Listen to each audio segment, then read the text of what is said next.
नमस्कार दोस्तों, आपके लिए एक बड़ी खुशखबरी है। स्टेट बैंक ऑफ इंडिया की तरफ से पीओ के लिए 2056 पदों के लिए नोटिफिकेशन जारी कर दिया गया है। तो दोस्तों, इस वीडियो में हम बात करने वाले हैं इसके सिलेबस और एग्ज़ाम पैटर्न के बारे में। तो दोस्तों, स्वागत है आप सभी का एक बार फिर से आपके अपने YouTube channel talk with Hemraj में। तो चलिए दोस्तों, इसके सिलेबस और एग्ज़ाम पैटर्न के बारे में हम डिटेल से जान लेते हैं। सबसे पहले हम प्री के एग्ज़ाम पैटर्न के बारे में बात कर लेते हैं। तो प्री में आपसे 3 सब्जेक्ट से क्वेश्चन पूछे जाएंगे, इंग्लिश से, क्वांट से और रीजनिंग से। तो इंग्लिश में आपसे 30 क्वेश्चन पूछे जाएंगे 30 नंबर के, और आपको 20 मिनट का समय दिया जाएगा। क्वांटिटेटिव एप्टीट्यूड से 35 क्वेश्चन पूछे जाएंगे 35 नंबर के, और 20 मिनट आपको समय दिया जाएगा। रीजनिंग एबिलिटी से आपसे 35 क्वेश्चन पूछे जाएंगे 35 नंबर के, और 20 मिनट का आपको समय दिया जाएगा। टोटल आपको 1 घंटे का समय दिया जाएगा, और यहाँ पर 100 क्वेश्चन पूछे जाएंगे 100 नंबर के। इसके बाद आपका मेंस एग्ज़ाम होता है। तो मेंस एग्ज़ाम 2 पार्ट में होता है, एक तो ऑब्जेक्टिव होता है और दूसरा डिस्क्रिप्टिव टेस्ट होता है आपका यहाँ पास। तो ऑब्जेक्टिव में आपसे 4 सब्जेक्ट से क्वेश्चन पूछे जाते हैं, रीजनिंग, कंप्यूटर एप्टीट्यूड से, डाटा एनालिसिस से, जनरल इकोनॉमी, बैंकिंग अवेयरनेस से और इंग्लिश से। इन 4 सब्जेक्ट से आपसे मेंस ऑब्जेक्टिव में पूछे जाते हैं। तो रीजनिंग, कंप्यूटर एप्टीट्यूड में 45 क्वेश्चन रहेंगे आपके, मैक्सिमम 60 नंबर के, और यहाँ पास आपको 60 मिनट का समय दिया जाएगा। डाटा एनालिसिस से आपसे 35 क्वेश्चन पूछे जाएंगे 60 नंबर का, और 45 मिनट आपको यहाँ पास दिया जाएगा। जनरल इकोनॉमी, बैंकिंग अवेयरनेस से 40 क्वेश्चन पूछे जाएंगे 40 नंबर के, और 35 मिनट आपको यहाँ पास समय दिया जाएगा। इंग्लिश से आपसे 35 क्वेश्चन पूछे जाएंगे 40 नंबर के, और 40 मिनट का आपको यहाँ पास समय दिया जाएगा। टोटल 155 क्वेश्चन आपसे पूछे जाएंगे 200 नंबर के, और आपको 3 घंटे का यहाँ पास समय दिया जाएगा। फिर इसके बाद आपका डिस्क्रिप्टिव टेस्ट होता है। डिस्क्रिप्टिव टेस्ट में 2 क्वेश्चन आपसे पूछे जाते हैं, और हर एक क्वेश्चन जो होता है 25 नंबर का होता है। एक लेटर राइटिंग का क्वेश्चन होता है और एक ऐसे राइटिंग का। टोटल मिलाकर आपका यहाँ पास 50 नंबर का डिस्क्रिप्टिव टेस्ट होता है। इसके बाद हम प्री के एग्ज़ाम सिलेबस के बारे में बात कर लेते हैं। तो रीजनिंग से आपसे logical reasoning, alpha numeric series, ranking direction, alphabet test, data sufficiency, coded inequality, sitting arrangement, puzzle, tabulation, syllogism, blood relation, input output. फिर इसके बाद कोडिंग डिकोडिंग, इतना आपसे पूछा जाएगा रीजनिंग में।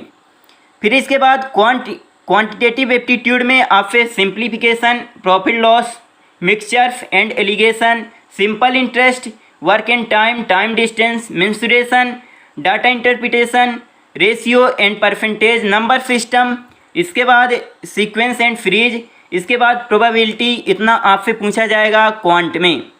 इसके बाद आपसे इंग्लिश में पूछा जाएगा reading comprehension, cloze test, parajumbles, miscellaneous, fill in the blanks, multiple meaning, error spotting, paragraph completions. Vocab आपसे पूछी जाएगी sentence improvement, word association, error spotting, verbal ability, इतना आपसे पूछा जाएगा इंग्लिश में।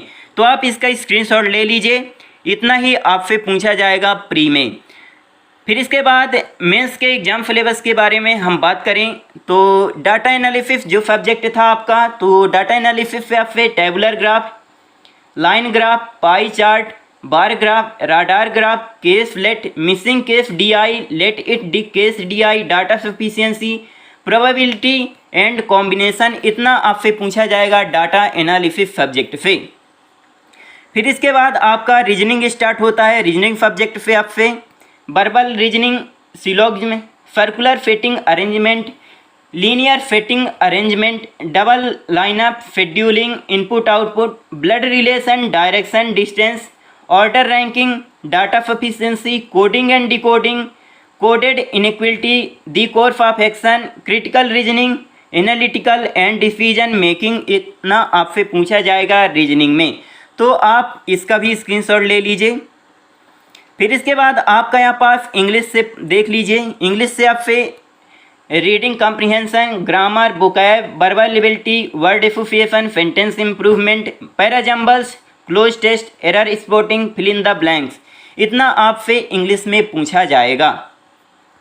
फिर इसके बाद आता है general awareness, economy and banking awareness. तो इससे आपसे financial awareness, current affairs, GK, static awareness, banking and financial awareness, इतना आपसे पूछा जाएगा general awareness, economy and banking awareness से। फिर इसके बाद आपका आता है कंप्यूटर एप्टीट्यूड।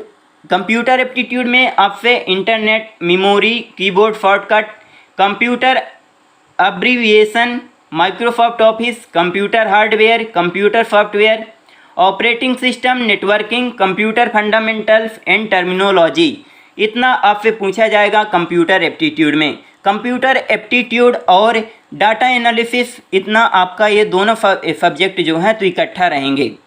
ओके, तो दोस्तों ये रहा आपका डिटेल सिलेबस। इसके बाद आपका इंटरव्यू होता है जो 50 नंबर का होता है।